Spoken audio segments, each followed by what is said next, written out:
Hello guys, for today's video, meron tayong gagawin dito na 2004 na Chevrolet Optra. Ang issue dito guys, nag-overheat. Okay, pakita ko sa inyo yung video.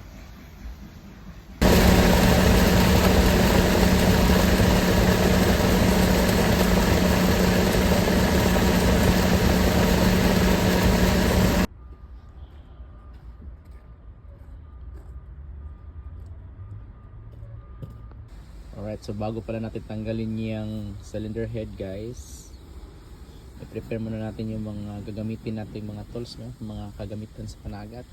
First of all, gloves. Yep, gloves. Basahan. Okay. Nalagyan ng tools. Yep. Meron tayo dyan screwdriver, socket wrenches, small na socket. Yan, screwdriver. Cutter, ratchet, one of my favorite tools guys, impact drive na DeWalt, no, na automatic. Okay, yan, meron tayo diyang magnetic na flashlight. Okay, and lalagyan ng mga bolt. Alright, let's go.